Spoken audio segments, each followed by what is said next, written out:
Hello, everyone, and welcome to Command Center, your video game book club podcast. My name is Daniel, and with me, as always, is Nathaniel Lamb, owner of a very loud watch, who he's slowly taking off of his hand.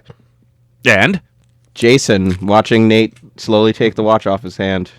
welcome, welcome everyone. An inspiring intro. One of these days, I want to have a regular intro. Oh no, fuck that! If you do, I'll crack a beer in your ear or something. In my ear? Not even in the mic, because you got a headset on. But yeah, I guess I could just. Yeah, There's nothing else between them. I might as well pour some beer in there. yeah. I mean, there's beer in the whole rest of my body, so you might as well. Yeah. We are beer. Try that, coronavirus.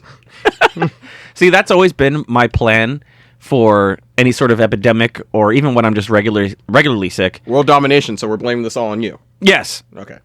but what I like to do is just make my body as inhospitable as possible.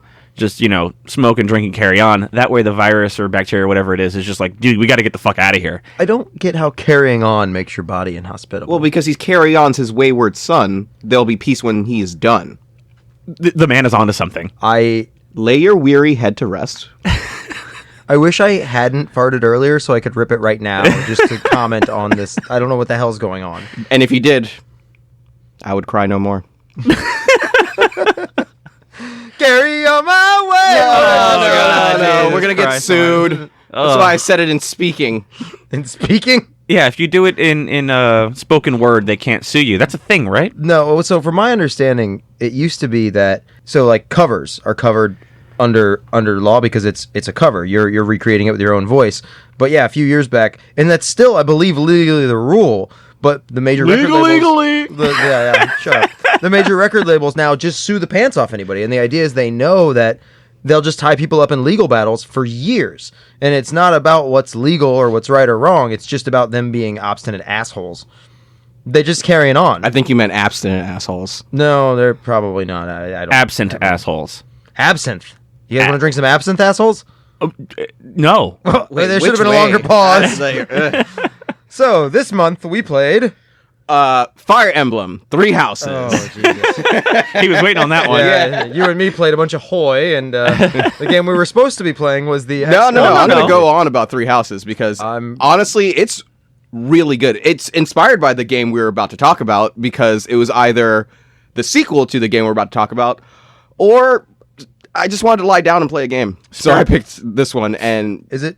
Like, it's like if you took Harry Potter and then some sort of anime and then mixed the gameplay of Mass Effect, where like the influence and stuff like that, BioWare type aspect, and then the gameplay of XCOM, basically. It's not that like straight up our JRPG. It actually like it's pretty much like XCOM, but is it like a tactics game where it's like top down and you've got tiles? Pretty much, yeah. But then that's like, it's turn based? Oh shit! I said the game. Yeah. Well, everyone knows the game. Yeah, we said it last month. It is turn based. Yeah, so it's. I mean, that's tactics games. I don't know where they started. I wonder. That's something to Google during the. Probably board games.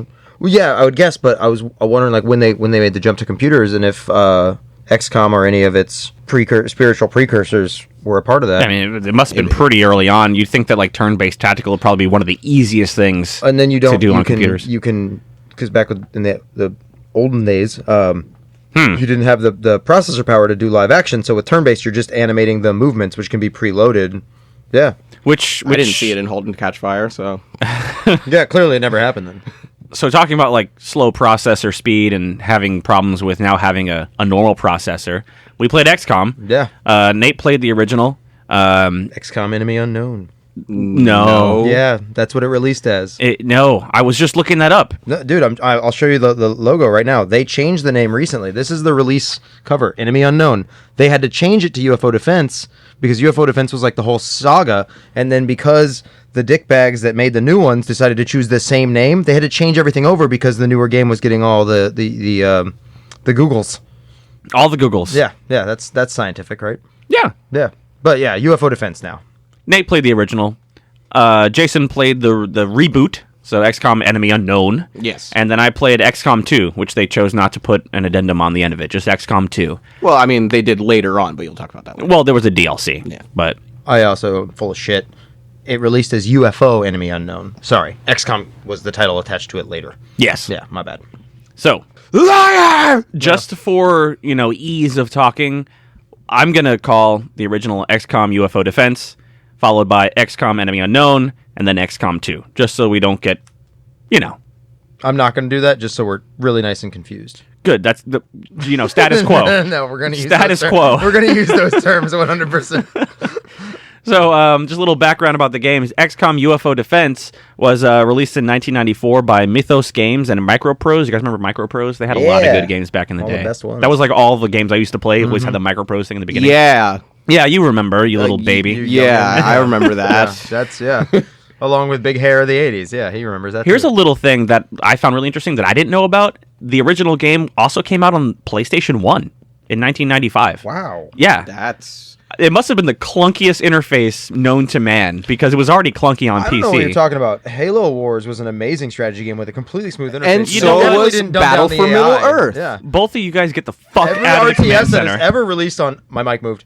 Every RTS that has ever released on console has been a smooth and smashing success without any diehard RTS fans literally throwing the discs out the window when their friends are like, you should try this one. We talked about this last time where we were like, how the hell are people playing Kerbal on consoles? Oh, well, you know what? Funny enough, I forget what I was looking up today, but it had to be... I was looking up XCOM 3, and then I somehow found out that XCOM 2 came out on, consoles? Oh, yeah, yeah. How the fuck you gonna play? I'm already... to harken back to... Three Houses. I keep on wanting to see Emerald. What the hell is it? Emerald Green, the golf. Whatever. Yeah. Fire Emblem. There we go. Three Houses. Even though it is a good game, I'm enjoying it. There is a part of me where it's like, this needs to be on a PC. Is it? I'm not at least the battle mode. Obviously, the other stuff where you're going around your house and then talking to random people that can find on Switch or whatever. Is it on PC? Is it available on PC? No. From what I'm pretty sure it's Weird. just a Switch. Yeah. With you think about, was it the 64 came out with StarCraft? If you've got the grid. It did? Yeah, StarCraft Yeah, came out on 64. I tried to play it. It was really I hard. played a little bit. It was difficult. You were fighting the interface, but it was doable if you were playing other people on the same interface. So, at least for... I think all three of them. I never played XCOM 2. I'm sorry. Yeah, we're just calling that one XCOM 2. Well, there's XCOM Enemy Unknown, which is the reboot, and then XCOM 2. Yeah. So, Yeah. But I never played XCOM 2, but I played Enemy Unknown and UFO Defense. And both of those, UFO Defense would be much easier, obviously, because it's graphically so much less intensive. But all of them could be played, I think, on console. It would be a little clunky, but it's turn-based. You're not... It's not... You don't need rapid reaction time. You can slowly that is decide where your true. cursor Yeah. goes. You just have to be diligent. It's in your basically just interface preference Yeah. and how you want to go about it. And the fact that the PC has a better interface. But if you play Yeah, it on exactly. console, you're wrong. Well, yeah. Yeah. Yeah. We covered that. I mean, already, that's didn't we? literally Okay. my reaction was, ugh, who the hell's playing XCOM 2 on a console? Yeah, I can see how it would be a little easier to do a turn-based tactical on a console than it would be to do something like an RTS. Yeah. Just because RTSs are so fast. Turn-based, you've got the time to get the Past controls the right. shitty controls. Yeah, and that but that being said, I like shooters personally, RPG shooters like Mass Effect and Fallout 3. I like those on consoles better. I've tried to play them on Yeah, a that's PC, true. and I don't, because there's such a greater number of keys that are bound to everything. It slows me down and it pulls me out of the game. And shooters can play pretty well on either. I mean, when they did cross-platform with the 360 and computers mice were more accurate, so they had to stop doing cross-platform because the guys on PCs Well, were murdering the whole server. Dominating! Let me ask you this: did you play Mass Effect first on PC or on a console? Console. I never actually played Mass Effect on PC. Yeah, I've never played Mass Effect on PC Fallout New Vegas and Fallout 4 on PC, and I think part of the reason I didn't like Fallout 4's story as much as 3 is that It sucked? I would see. I can't. I guess it was not. See, I liked the story. I liked the story of 4. I didn't like as much of the.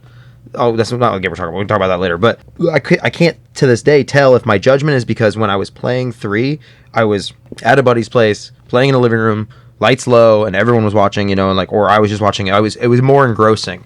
Whereas playing it on a PC, because New Vegas, from what I've heard and what I kind of agree, is the best of the three. That's New Vegas that's pretty and much 4. what everybody says. And I played that on PC, and I couldn't get into it because it's you're just sitting there on your computer. It's not like with some console games you soak in. Some games are meant for the. What I was trying to get at is I played Mass Effect first on console and had no problems, and I loved it. And then I replayed it again, years later, all 3 of them on PC. I remember that. And I could still do it, and I still had fun, but it didn't feel right. Yeah. And I think it was only because I played it first on First on console. console, yeah. If I had played it first on PC, I probably wouldn't like it on console. See, there's where I disagree with you. Although that is kind of strange because I have the exact opposite viewpoint on Knights of the Republic. But at least let me start with Mass Effect. With Mass Effect, I feel like just because it is like a straight up shooter but a third person one, there's something about using a controller as opposed to a keyboard, specifically with a third person. It just feels better. It makes sense though, because if you're in first person, when you're hitting left and right and forward and back,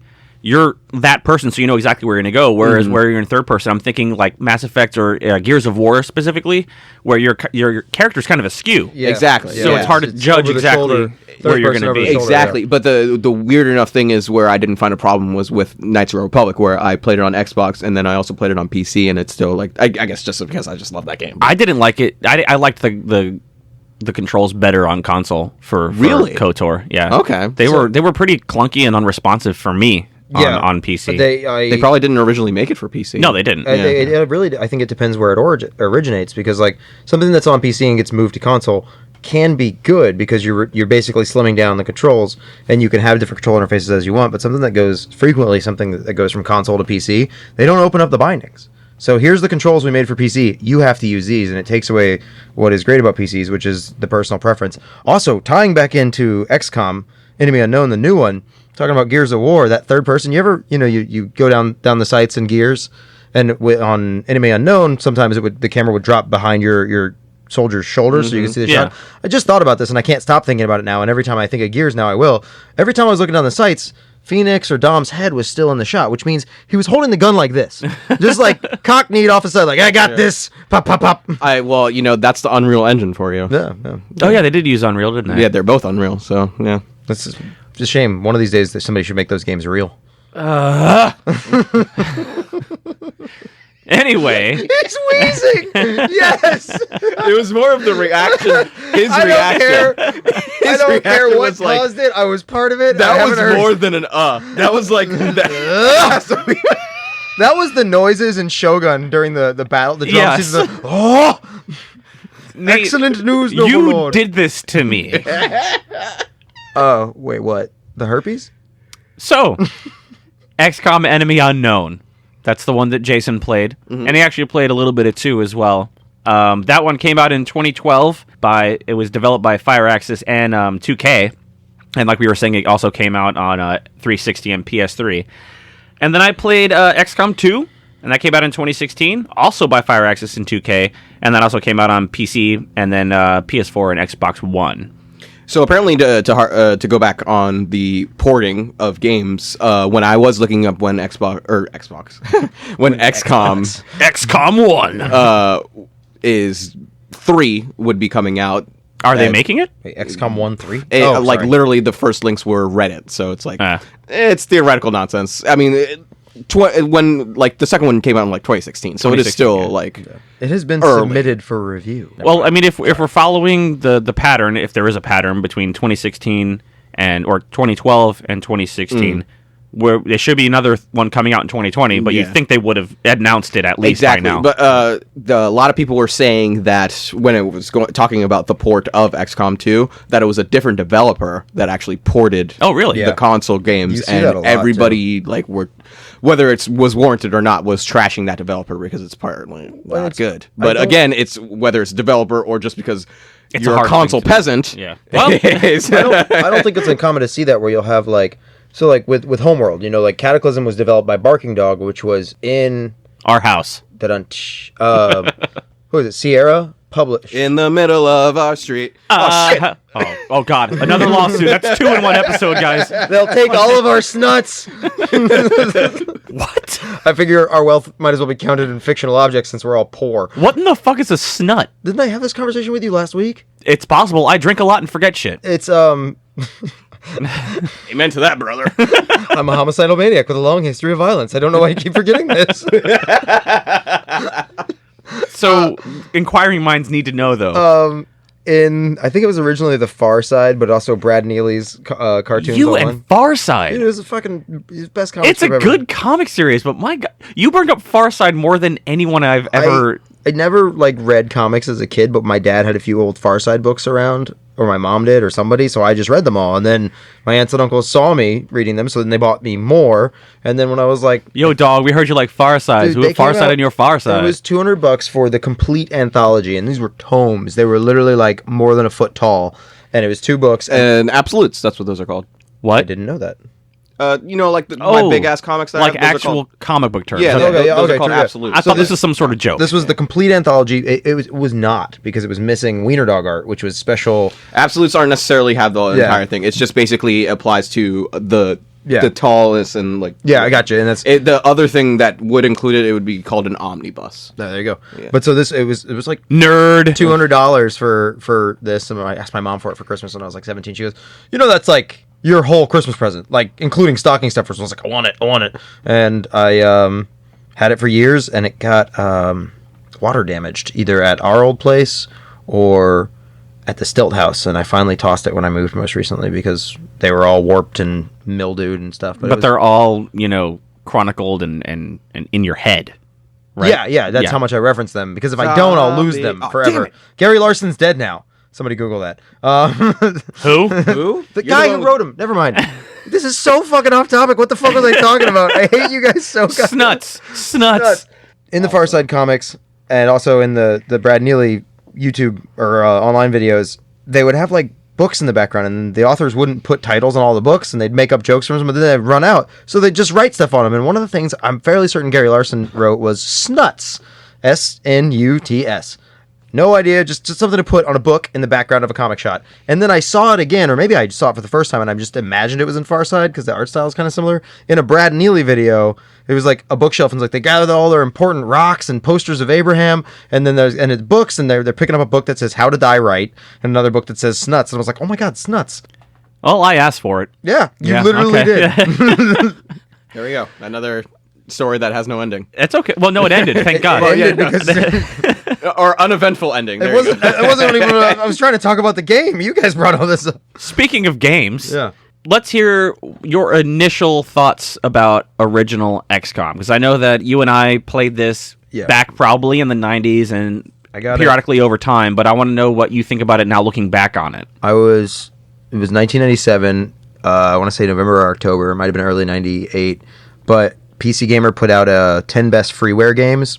And they were games that weren't claimed by anybody, because that's why XCOM was just an open piece of product. So the old games could be given away for free. They couldn't be sold until Fire Access bought it and came out with the new ones. And so they gave you these 10 full games. It was like Duke Nukem 2 was on there. XCOM UFO Defense was on there. And I started playing that game, and it's so just everything I wanted. That you had this base building aspect of you've got to build up this base, but the whole time you're being attacked by aliens, and you have to keep winning these battles. And the battles I really didn't like. The battles were stressful as hell, and it just Just give us like an meshed. overview of how the game works. So similar to the newer ones, you start out with the aliens invading, and you have a base. You basically, the world governments, the world militaries have failed, and so you're their last ditch effort. They've accumulated their funding. The nations that are still standing, a lot of the nations have collapsed, have put their funding in a pile and given it to you, and you build an underground base wherever you want. And if you're not stupid, you build it in Switzerland or Egypt. That's right. Oh wait, you guys don't get to choose your base locations. Yeah, we do. Oh, Yeah. you do? Okay. Yeah. But Not it's- that specific, but though. it's Yeah. it's in the new ones. It's by nation, right? It just covers that nation. It doesn't. Yeah, Like yeah. The I mean, we can put satellites over specific Yeah. countries, but yeah. But it does, yeah. And that's so in the first one, it was just a big radar cover, which you couldn't even see. You had to just guess at. Some of the newer updates fixed it, but you basically build up your base, fighting off the aliens as you're going, capturing their tech and researching new tech until you can eventually invade their base on the planet, which seems to always be in fucking Antarctica, which is just aggravating. And then you have to go to their homeworld, which I think is Mars, and you have to defeat them there, or they just keep coming. And it's Very 90s. It's Aliens yeah, on Mars. They didn't know at the time. 1890s. It was very 1890s. So I'm not hearing a lot of differences other than the base building aspects, but that just sounds like the making your research So the- rooms. The premise is the same, whereas you have a base building aspect and then a tactical battle aspect. But in the original XCOM, the base building is very different. You don't just have Yeah. a set amount of Space. space, and then you build what you want. It's a lot more intricate in a lot of ways. In addition, if the aliens find out about your base, and they almost always do, they will attack it. So you're building, you have to build defense platforms, and if they get past all your defenses, you have a battle in your base centered on with their entry points being your hangars and your access tunnel. So That's you cool. you I kind of almost wish they did that in the first, that's my single greatest complaint about the newer ones is that there is a way to lose in the newer ones, and we can get There's a lot of ways to but lose. the in the original game in UFO Defense, your losing was much more. I mean, you could have the same. You run out of money, too many nations join the aliens, and you die like you could in the new ones. But your loss was very poignant and very. What's the term for periods, exclamation points, and question marks? Punctuation. It was very punctuated by the fact that the aliens will land in your base and take kill all your mans. Yeah. And it was like there's so many bugs that never got fixed. I'll bring that up later. There's so much just stupid 90s stuff that you would never see in a game of the modern game's polish. But there was also so much that was different. And the new games, I loved them to death because they took one aspect, which was you get attached to these soldiers.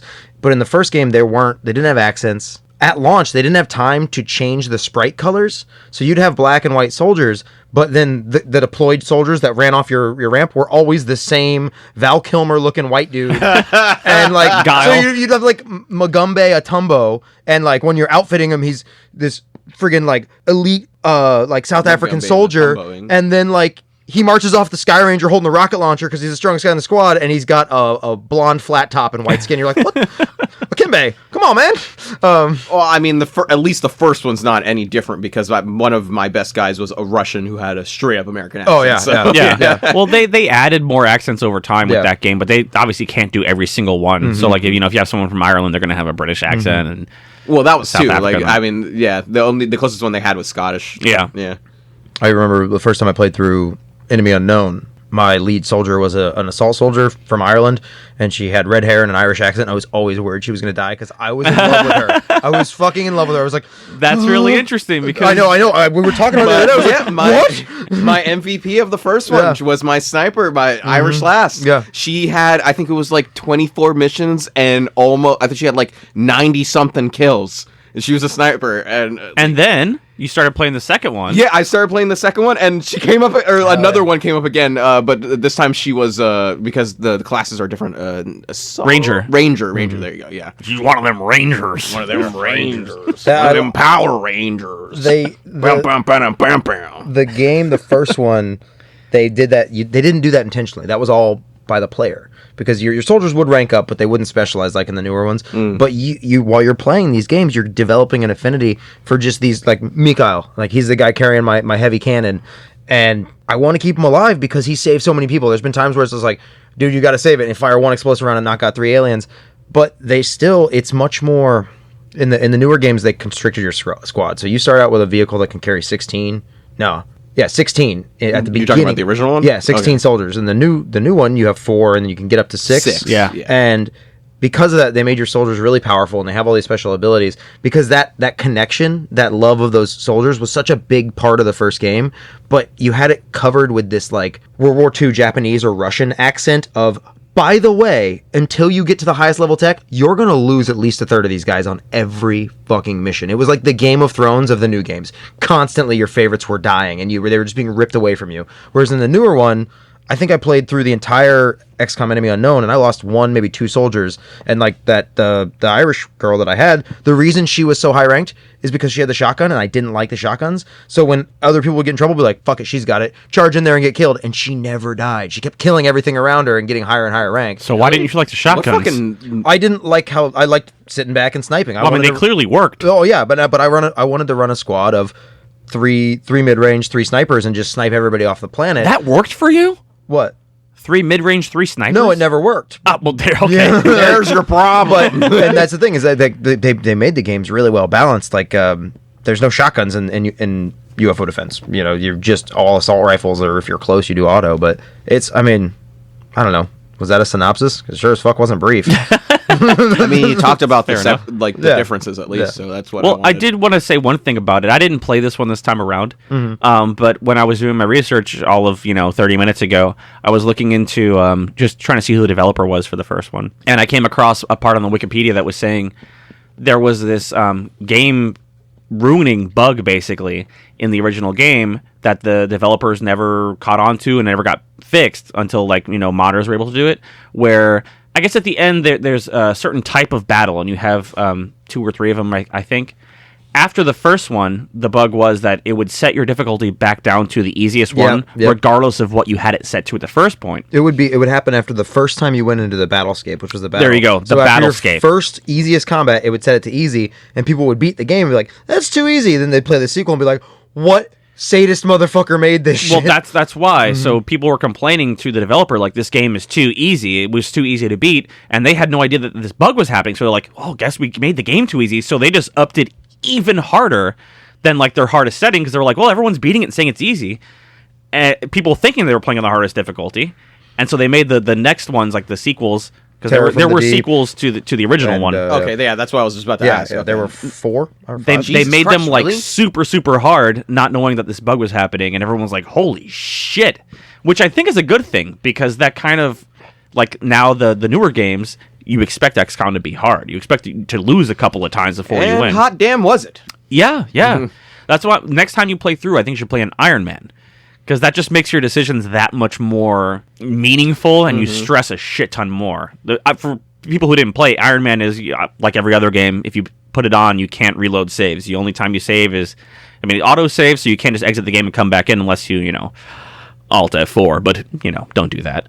And do it. So anytime something bad happens, even if you misclick and do something stupid, there you go. You're stuck. Now you have to live with it. All right, so I'm gonna run through something here just as a segue.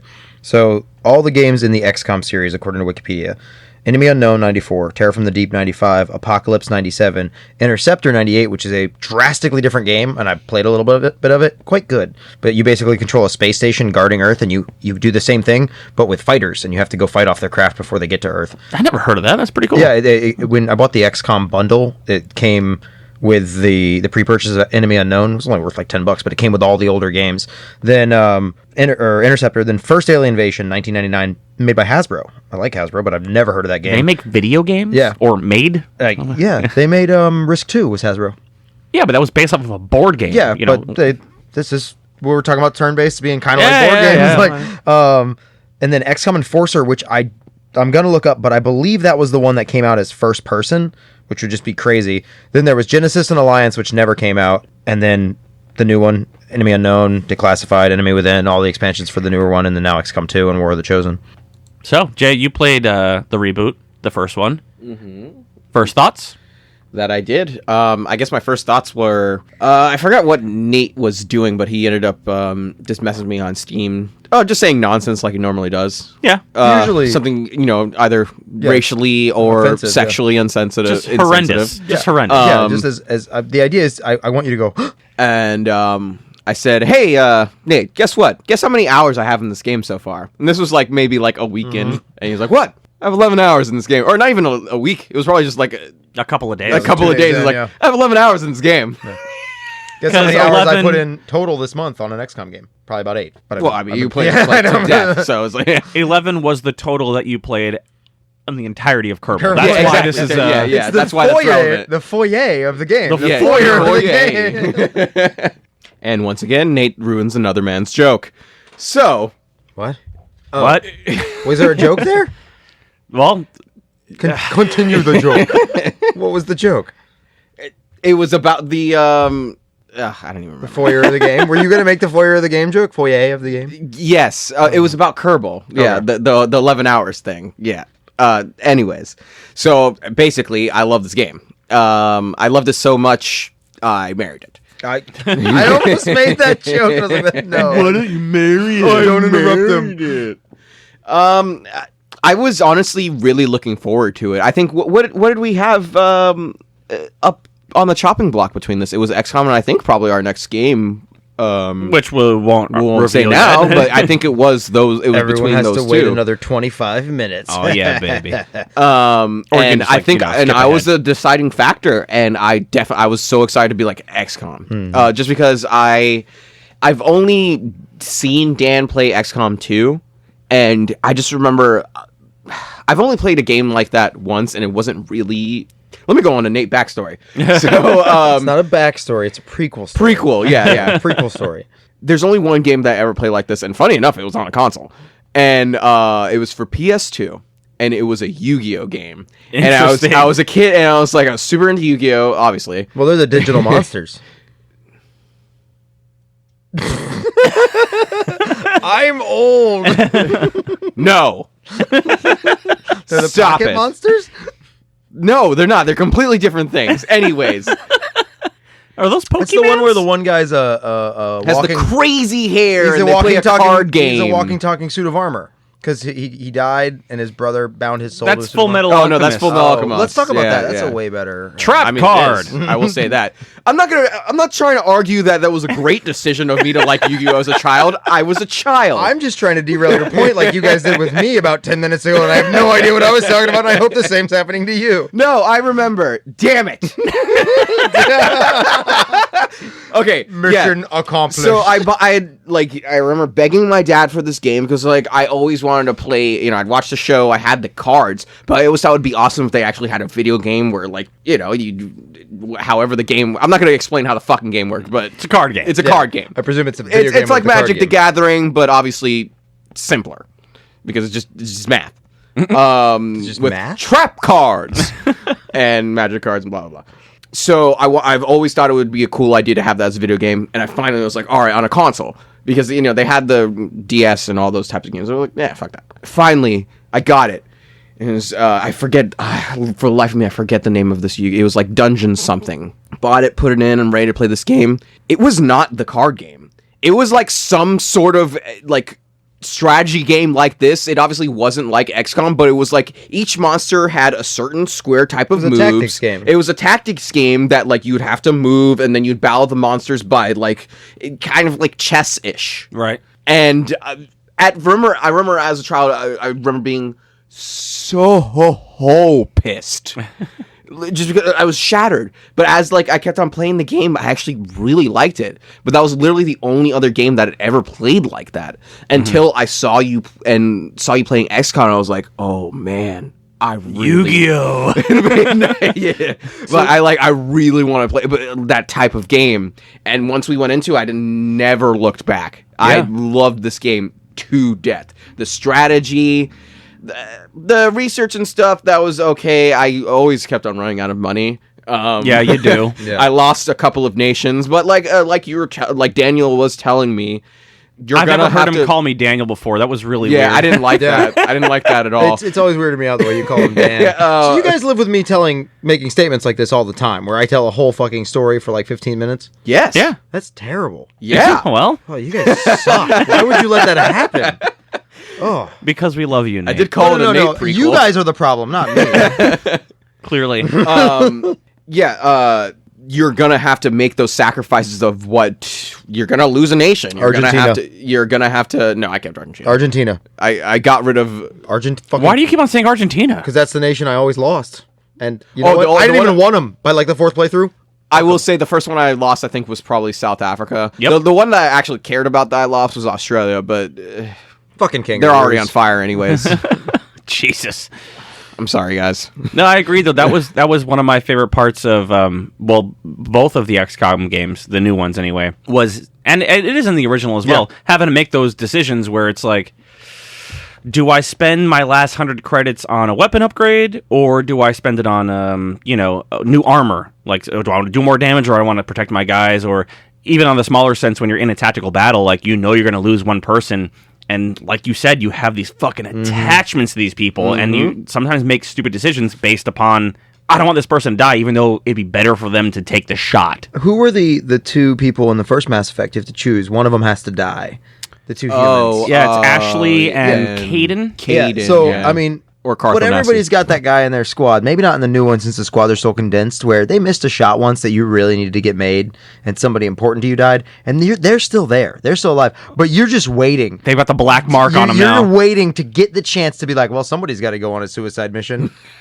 Sorry, Caden, you lame bitch. No, I've never had that. I did have one guy that just kept on getting terrified after like getting hit like once, and like it was hilarious because he was like a heavy Pissy unit, Pants McGee, and he was like this. I think he had like a badass call sign and everything, and then he'd like either get shot once and let's one hit post is like, oh god, and, like I wouldn't be able to use him, and it was like, what a bitch. I wanted him to die, but he never did. Well, so that's like also built into the game. Everyone I think has a willpower score. Yeah. If the willpower is small, they have a higher chance to panic and all that. They kind of addressed it in the second game where they made it way complicated in the second. Yeah, they did. Where if let's say you're on a mission and someone gets mind controlled by one of the sectoids, there's a chance that depending on their willpower score that they'll get now an aversion to sectoids, and they might have a higher chance to panic whenever they even just see a sectoid. So they get negative traits. You can get basically like damaged goods of soldiers. I remember that in well, it can happen to them too. Yeah, Enemy Unknown. Where But you can, if you have an infirmary, you can also remove not that those specific negatives. in the first one, but like to what you were saying, the little bit that I played of the second one, the first one I got was, and it was really shitty for a sniper to get this, was they would panic every time they had a missed shot. Yeah. And I was like, what the fuck? Oh, no. Come on, man. It's like you're somebody's asking for a pistol charge. you're half a mile away from the bad guys. What are you worried about? Charlie's everywhere. Yeah. No, I mean, I really enjoyed that, though, because it kind of gives everyone more personality, even though it sucks. It's like, well, I know this guy is afraid of berserkers, so whenever they come up, or if I know they're going to be in this mission, don't send him. Yeah. Or, if he's going to be in there, keep him far back. So to go back on the first one of the best things and weird... The first one meaning Enemy Unknown. Enemy Unknown, Yeah, sorry, sorry. the first reboot, I guess. Reboot. One of the weirdest things that I found that I didn't think I would like, I knew I was going to like the strategy of it. I didn't know that I would get the attachment, which I did, was the somewhat realism it gives you with a story, but like, it's not really, the story isn't really given to you until like pretty much the end of the game. You are this person reacting to an alien invasion. Right. And this just so happens that there's this XCOM unit. As the commander. It's really convenient your birth name was Commander. As the commander. Commander. Shepard. Wrong commander. Wrong commander. Sorry, Yeah, wrong sorry. commander. Wrong commander. I mean, he was the right commander to save the Citadel. That's right, baby. Yeah. And this is his favorite store. I'm Commander Shepard, and this is my favorite store on the Citadel. I'm gonna go next door and do this for another discount. I love doing that, like being just a fucking jackass. Like I get 10% if I just lie at every store. Anyways, where like you are reacting to.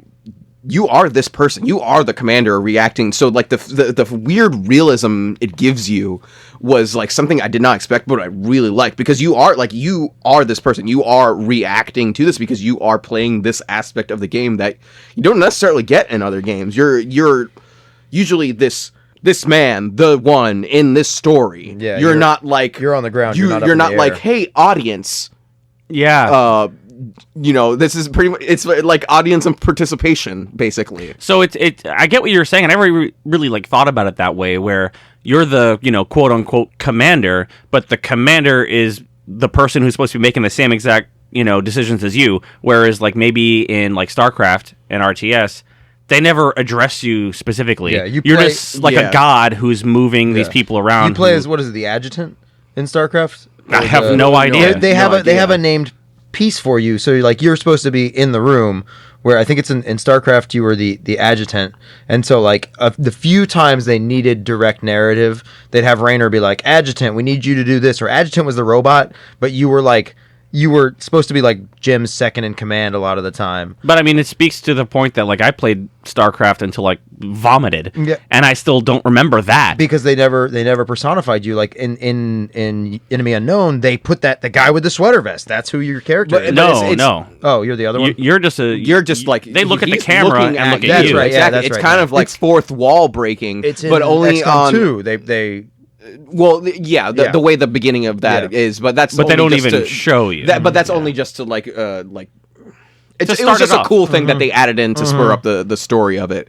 But it was more of, but not only that, but like I said, the story wasn't like an Independence Day. It wasn't like you have these three specific characters Yeah. that you're following. It was like, You were in hey, the room. what if you were just this person and aliens just happened to invade? Mm-hmm. What the fuck are you gonna do? And there's like, oh, I don't know. Let me just play this game and figure it out. And then the story was later on. You figure once you actually enact that last ditch effort to get on the mother base or the ship or whatever, Mother base. then everything is explained to you in this kind of weird exposition way over. But it still felt great. It's one thing I will say that kind of sullied the first one for me, even though like I loved it, was like the transition to 2 was that it kind of didn't matter story wise. Yeah. Just because like they just chose only chose an ending. Yeah, they had to choose. But the thing is, like, You could couldn't- it have been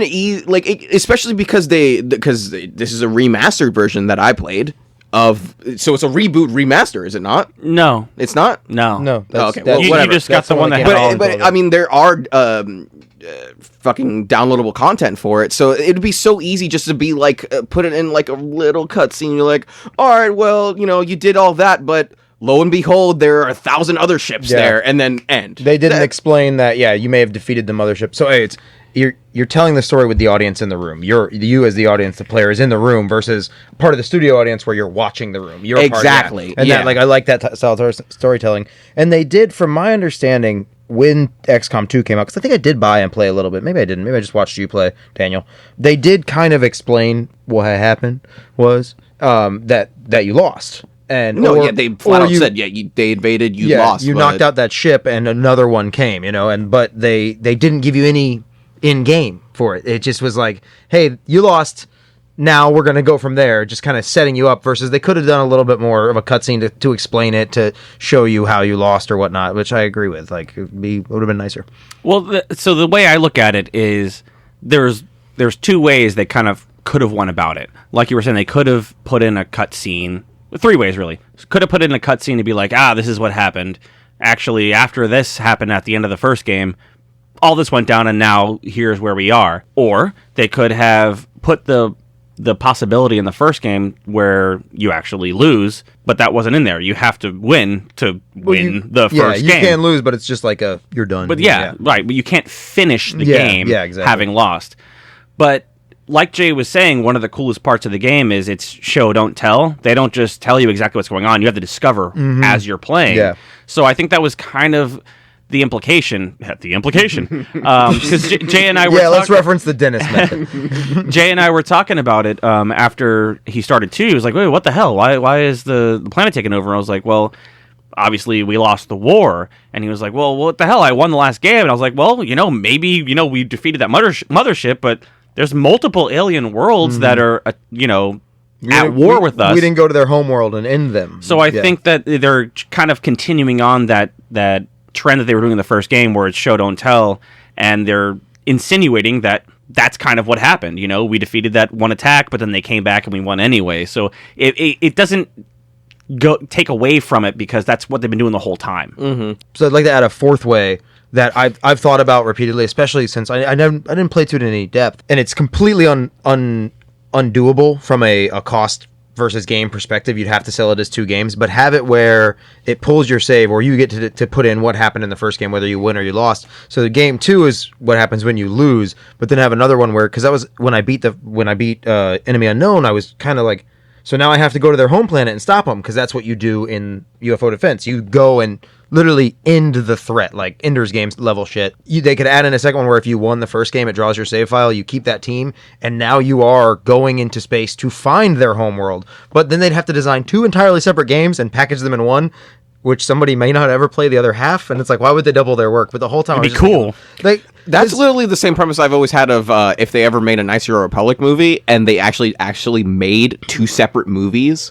where they made the dark side storyline and they made the light side that'd be storyline. cool. I always thought it would be like a really cool thing where you walk into the theater and then like they're like, when you either go to theater 18 or blah blah blah, whatever number, but like the dark side and light side are just like opposite for each other, so they had all like the props. Are you of listening, each Disney? side. I feel like And that could work as well, because you can use the same cast. You write it all as one. Your editing would be twice as expensive, but then you release it as 2 movies. You have what was it? Not KOTOR. What was the Jedi Academy? The No, KOTOR. That's what It was KOTOR, about. right? Yeah. KOTOR, and you have KOTOR Dark Side, KOTOR Light Side. Yeah. You build them up simultaneously. You release them simultaneously. Nobody going to see one isn't going to see the other. Go see the second one. That's Anybody what I'm who's going to saying, see that movie right now is going to see them both. Anybody who gets dragged along, if the movies are good enough, which Disney has shown they can do good with Star Wars, once they see one's like, well, now I got to go see the other. Don't squint at me like that. Have they? Rogue One stands as either the second best or the first They best got Star Wars Rogue One movie. and The Mandalorian. I agree. That's their pretty much You know only track ever right now. And then last or whatever the latest video game is. What's your The name? one that you're playing right now. Fallen Order. Fallen Order. What's your name? Ray? It doesn't matter what my name is. Ray Public Cruiser? Moot point. This is for Explaining another memes is podcast. tight. Yeah. You know this isn't an X-rated film, right? And there's lawsuit number 3 of this Shit. episode. So Oh yeah, man. YouTube is tight. We are not going to get sued Um, by a YouTuber for referencing him in our podcast. but it would be super easy. Barely an inconvenience. Jesus. Oh no, we can't. No, yeah, For the I don't record, like we that. just discovered Yeah. Pitch Meeting. If you haven't seen Pitch Meeting on Screen Rant, go fucking listen to it. We discovered it maybe 3.5 weeks ago. I'm not sure. Did I find it or did you find it? Who found Somebody it? You did. found I've it. seen it found a lot on my and YouTube. I just never. all watched three of it. us individually have sat and watched probably 3 to 4 hours of his videos. They're hilarious. Free plug. There you go, buddy. Yeah. Yeah. Now sue us. What you gonna do? You don't need it. He had like 500,000 on the last one that I saw. maybe, Wow. maybe he wants our.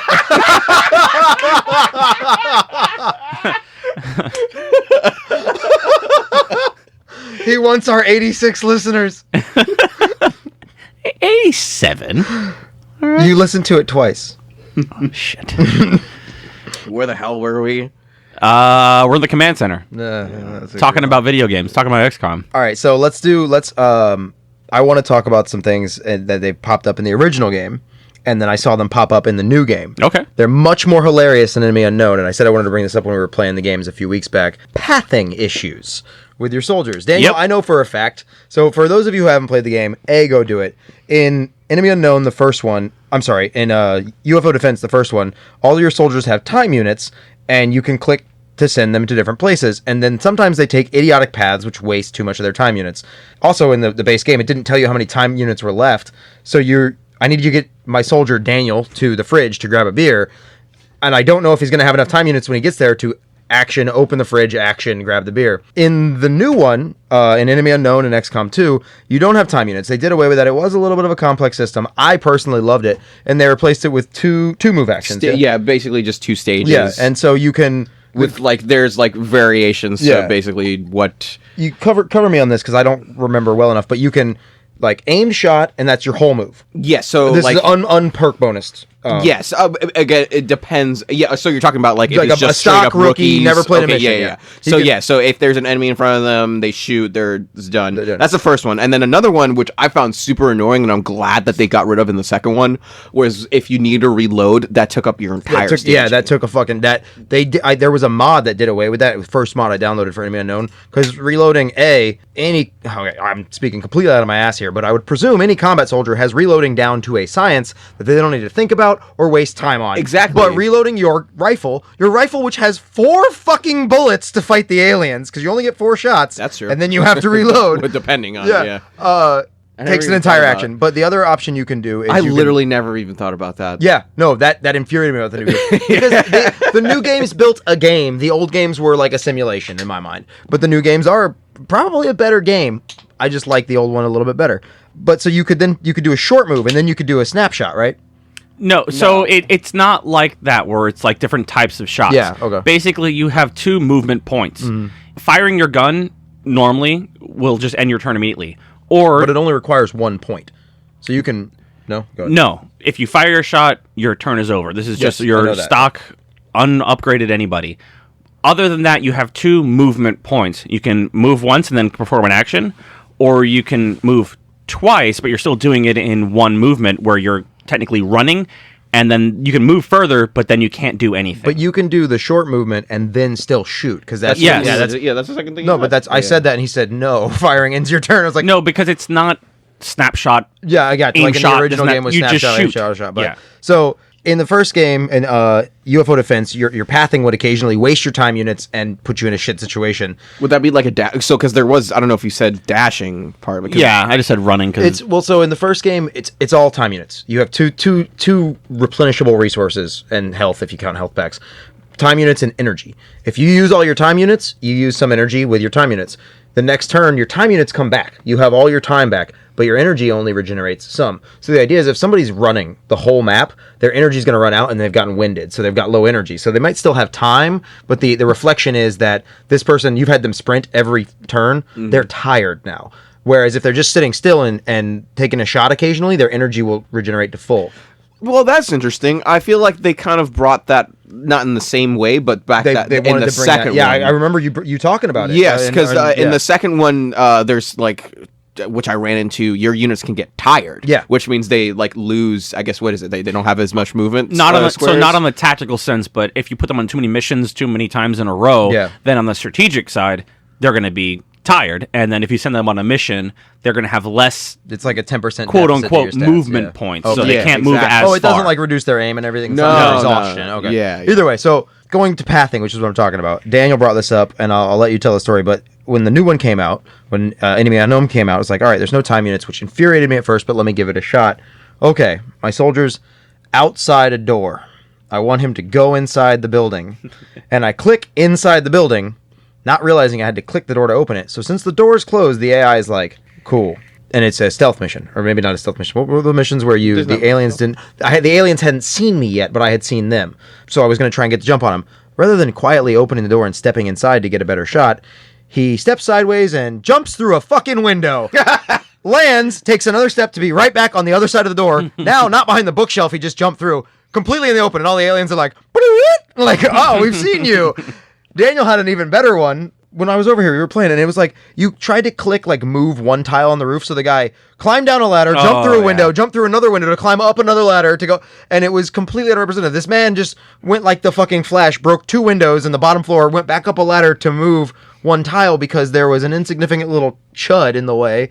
You guys Yeah, want me to define he chud? basically just fucking like climbed up the drain pipe outside of a building, smashed through a skylight, kicked through another window, and then ran on to the other side of the door, which he could have just opened the door and walked through. Yeah. Then if you don't open the doors, the AI sees them as, or if they're glass doors, the AI will shatter them rather than open them. But you know, that's just it's annoying. But you learn after the yeah, first you learn time. not to, yeah. After the first time you do that shit, used to happen to me all And the that's time. in UFO Defense is the same sort of deal where it's like, all right, I need this guy by this doorway, and I need to have some time points left. I'm not just going to click there because he might do something stupid. Or a lot of times, I don't know if it was the coding or what, but the game literally couldn't figure out the path. So the guy has to go, walk out a door, walk around a fence, walk around another fence to find the next door, and you just click next to the next door, and it would just be like, nothing would happen. Click again, nothing would happen. You would click one step forward, he'd take a step. Then you click by the door, and it's like, oh, now I can figure it out. And he'd walk the whole way, and it's like, what changed there? I haven't played XCOM Enemy Unknown in a while. You watched me play a lot. I'll say I that. did, but one thing I didn't catch was in the second one, if you're setting your path of where you want your person to run. If you're going to break a window or kick open a door or do something like that, or even run through fire, it'll give you a little icon that tells you, hey, you're going to make noise or you're going to run through flash fire. red. Does it do that in the first one as well? Yeah. Okay, cool. Yeah. I wonder if that was an update or Well, if I just was too much of an idiot. I to don't realize know it was if it flashing red. flashes red necessarily, but I know that during the tutorial, it at least explicitly tells you, don't do those things because if you want to be stealthy. True. That's because that was. I think it was one of the first missions I played when I was playing Enemy Unknown. It was like, all right, he'll quietly open this normal door, no latch, like a push door at a restaurant, and then he'll slink behind this bookcase. And instead, he's like, "Time to shatter a window!" And the 3 sectoids in there were like, "I think something's going on in the library. My word, I think I heard something. Let's go kill them and perhaps mind control his favorite character." They're English aliens. Yeah. So Daniel, tell me about XCOM 2. Thank you. So Nate has turned into like a 1920s some sort of sports announcer. I don't know. Are you a newscaster? I wish y'all could see the face he's giving me right now. It's horrifying. What are you talking about, buddy? I always wear my pants this high. I need a coin so I can lean up against a light pole and flick it in the air while smoking a cigarette. No filters. Lucky strikes. XCOM 2. Yeah. XCOM 2 was great. I think it took everything that was great about the first game and expanded upon the good parts, and the few things about the first one that I really kind of hated, they eliminated completely. Not all of them. Some of the annoying bullshit was still there, like the pathing, although they try to alleviate it, like I was saying, with like showing where you're going to run through windows and shit. Did they, so I feel like we had talked a little bit in private about XCOM 1. Oh, God bless it. Now you guys have me doing it. XCOM Enemy Unknown. I don't think they expected it to be the success it was. And so I think they had a lot more time to polish XCOM 2. I didn't play it, though. Is that, does it feel that way? Like, I don't know if I agree with that. I mean, they did have the 4 years. I don't know when they started development, but there was 4 years between the games. There were some glaring issues at the very beginning. Namely, it was not optimized, so it was kind of hard to run. At the time, it was like top of the line gaming rig, and I still had issues with it. But there were some game breaking bugs, and there are still some there, which I'll get into later. But that is an XCOM game. Yeah, well, would it be the same? Bugs in there. They did update a lot of stuff, and they added more aspects to it. Namely, so they added stealth capabilities, so concealment. So in XCOM 2, basically, you've lost the war, and now XCOM is a resistance. So you're fighting an established enemy. So on a lot of the missions, roughly half of them, you start out with your entire squad as in stealth mode. They're concealed. So you can, unlike the first one, if you move forward and you come across an alien, a bunch of aliens, you see them and they see you immediately. They scatter and get behind cover. In the second one, if you're in concealment, you can see them, they can't see you, and it'll show you a little readout on the map. Like, if you go into any of these places, they're going to see you, but if you stay out of that, it's fine. So you have the opportunity to spread your guys out, go around them, or even bypass that group completely, and then put everyone in Overwatch, fire with your best person, and then once they all scatter, you're going to take your Overwatch shots and, possibly wipe them all out, which is a lot of fun. So the first piece of advice Daniel gave... God damn it, I did it again. Just because that's what you refer to yourself. You can call him Daniel. You can call me Daniel. It's just weird. Don't do it. Don't do it. All right, let me interrupt. Dev started in 2008 with, quote, a very, very big budget and 50 to 60 people for XCOM Enemy Unknown. XCOM Enemy Unknown. Yeah, God damn it. Fuck you, Fire Axis. It's a weird thing to say, but the naming, it's just like you couldn't have picked a... You're the only one that has a problem with it. I think there's a lot of people out there who play UFO Defense that are like, ah! You think? I mean, we're just genuinely angry people. They may not be talking about Fire Axis, but... Sorry, go ahead, Jason. Genuinely angry people. Genuinely angry people? Where the fuck was I going? My first tip I gave you. Oh, yeah. About, so the first thing that he ever told me to do, Dan, ever told me to do... So this was the first time he gave you his which tip? was kind of... Which kind of made me mad that because I actually really liked the tutorial that they gave me. It gave me a great grasp of how the game worked, except for one of the major parts of it, which was Overwatch. And then just expand on that, which definite lifesaver. Yeah. So Overwatch is, if you have when you go to shoot, it gives you a percentage of how you're going to hit. You have 50% shot to hit them, 90%. 2%, depending on your positioning. Yeah, whether they're in cover, how far you are, etc. If you don't have a good shot, but you have a feeling that they're probably going to leave that cover and run to another position, you can put your soldiers in Overwatch, which means that they're going to sit there ready to shoot, and then once this enemy runs into their line of sight, they'll fire with an aim penalty, but probably better than if they were in cover. So when you have this concealment option, you can set everyone up perfectly, flanking maneuvers around this entire squad, and then once you fire and once they see you, everyone's revealed, and then they're going to take their Overwatch shots, and you can set up these awesome ambushes. But it's really cool because some of the soldiers also have the ability to then enter concealment in the middle of the mission, so you can have one person who's your scout who they can't see, so you can go ahead and scout out. That was one of my favorite parts of that they added in to 2. It really added another layer to the game. Also, other kind of small things. The graphical update was, I think, great. They made it look less cartoony and more realistic. Yeah. They actually look like people. They're not the first. Wait, they don't look like a pile of guiles running out of the back of your Sky Ranger. Obviously, not. I'm not really talking about the difference between this one and the original.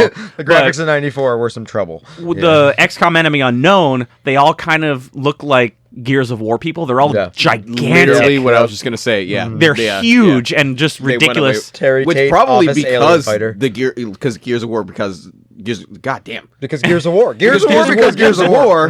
And Gears of War, Gears of War. Man, he makes a point.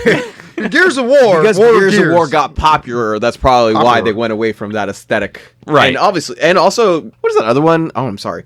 Halo.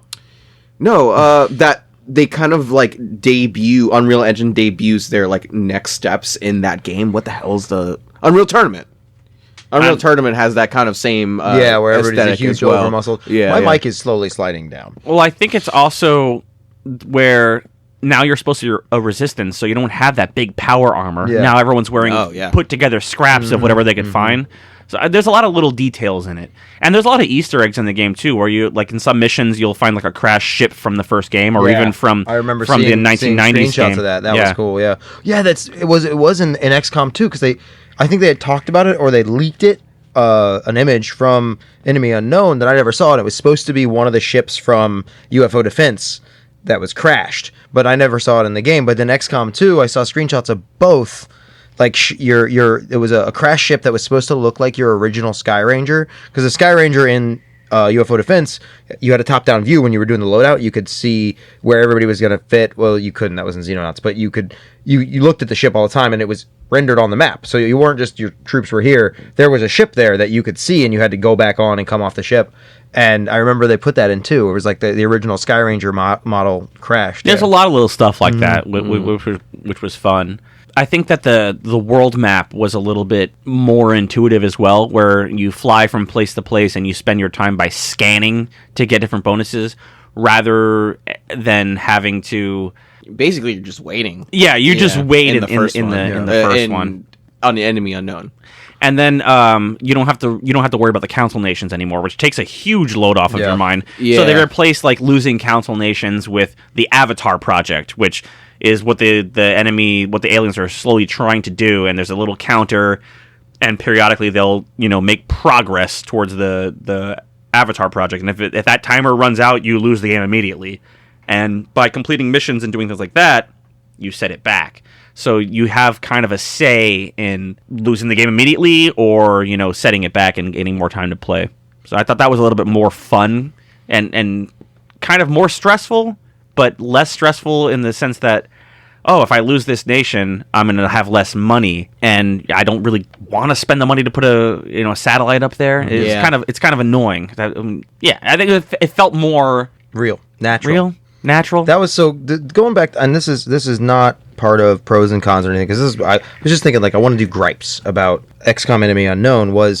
So you start in the U.S. Like you don't have to start. You start wherever you want. Exactly, Yeah. But I was saying if you did, No, I didn't. Your radar coverage covers the U.S., Alaska, and Hawaii, but not Canada. Never mind that. That means you're building it doesn't cover the next country over. Oh, yeah, you're right. Yeah, and like that's not how fucking radar works. And like it really it broke the suspension of disbelief for me. Whereas in Enemy Unknown, the reason I said you start in Switzerland, I actually learned now that I've seen the game. Oh man, I got to look this up and mention it at the end so if anybody wants to play, but I can't remember right now. But you can see in the more up to date versions your radar image circle, and it's so much larger than I thought. Starting in Egypt actually makes sense because then you can cover some of India, as well as all the way to the UK. I always started in Switzerland because the contributions of the UK, Germany, France, Spain, and Italy cumulatively are the greatest portion of your income. After that, Japan, China, India are the second greatest.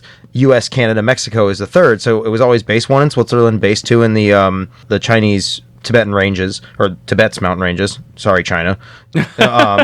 Not sorry at all. And then my third base would be in central U.S. because it would cover those three. But I lost Mexico and Argentina and Canada fairly regularly because that was my third base because I was covering my funding. And it really bothered me in Enemy Unknown where, so you set up in the U.S. Do you want to cover Canada? It's like, I mean, I know Canada's fucking huge, but a radar establishment that can cover the entirety of the U.S. airspace is covering part of Canada and most of the population. Well, I mean, you should get some neighboring. You can definitely just play that off as saying like, well, the U.S. paid for our covers, so we're covering the U.S. Maybe we have radar in Canada, but and that you can You can play it off a bunch of different ways, but it suspended my belief. Whereas in XCOM 2, I remember when you first bought it, I was like, what's this? You can only scan in one state. That's stupid. And you're like, well, you're in a hidden vehicle. You're not using active radar. You're using passive scanning because you're hiding. You have to hide from the aliens. They'll kill you. So it made a lot more sense where like you were landing and the scanning was like a person-to-person information network or ground scanning, where it wasn't a big setup radar dish or military base, because if you built that, the aliens would squash you. You had to remain hidden and run from their ships at times, which I really liked from I don't know what the term would be, but like the story making sense in reality of XCOM 2, I think worked a lot better. Whereas in XCOM 1, it was like, I just put a satellite over, let's say, Argentina. I don't even know if Chile's in the game, but a satellite over Argentina that's covering all of Argentina is going to accidentally scan most of Chile. Like, you should automatically, it should be like a cone. Like, I'm going to put a satellite over North America. It wasn't Chile. I think they separated Brazil. Yeah, but like anything that's, the U.S. and Canada is the perfect example. If you're scanning the U.S. with satellites or radar, there is no way you're not covering most of Canada. And in the first game, it was, you build your base here, the first game meaning UFO defense, and you put larger and larger radars in it that expand your coverage, and it was a concentric circle, like real radar. And in Enemy Unknown, that was one of my major fucking breaks with it. Was, I both saluted. You guys need to say major breaks? Major breaks? One of my major gripes was like... Major gripes? One of my paramount difficulties in enjoying the game. You should have said Marshall. One of my field marshal difficulties. But like that little things like that. Whereas in XCOM 2, I don't want to say they had more time to polish, but I think they heard that, or maybe that was stuff that was brought up in dev meetings, and they're like, we have to get XCOM out on time, and we don't have billions of dollars coming at us, even though we have a large budget. But then after XCOM Enemy Unknown came out, I'm sure that stuff like that was able to be more fleshed out in XCOM 2, where it made, and granted I didn't play the game in full, but what I watched over you guys' shoulders made a lot more sense to me. It seemed more believable, despite the fact that you were flying around in a helicarrier. And I think that maybe you were the only person that had an issue with that. I hope I'm not, because if I am, I've lost faith in humanity. Yeah, that's right, humanity. XCOM 2 is one thing when it first came out.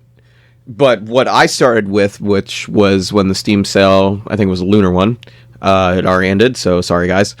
I picked up literally everything, every pack that was in XCOM 2. And XCOM 2, War of the Chosen is a drastically different game than regular XCOM 2. Agreed. So I feel like that needs to be talked about a little as separate. I mean, so I played XCOM 2 before they even had War of the Chosen. I played it after. I still haven't beaten War of the Chosen because it's really hard. You're not the chosen one. Yeah, we got it. Yeah. We know. Yeah. I only play on Iron Man, so you can get 20 hours into the game and you have a shitty mission and you lose your A team, and now there's no possible way to win because you can't just go back to your which I heard you did a couple of times over my shoulder. Yeah. I don't want to talk about it. Have you tried, when you can't beat a game, lowering the difficulty, perhaps away from a man of iron to maybe the Copper Man? We lost a lot of good men out there. That's all I have to say about that. Well, not if they were made of iron. But yeah, but from what I've been told by you specifically, Dan, there was not the cutscenes, there wasn't the voice acting that there was, which is basically half of the next gen cast, which was awesome. Well, okay, yeah, you're right. But like complete factions were put in. Not to mention the whole the DLC money grab aspect of, oh, here's some new skins and shit to throw at you. Pay me now. Right. But there was an actual whole story put into this game that was not there. That I feel like if it were me personally, it would have made this game I wouldn't say completely different, but at least drastically. It does make it a lot different. The factions and add a shit ton to the game. Not just the perks, but the different classes and everything. On top of that, we're all nerds here. They have Tasha Yar, Worf, Commander Riker, and I'm missing somebody. There was one other one there. Deanna Troi. All, and those were the character names, obviously, are all... What?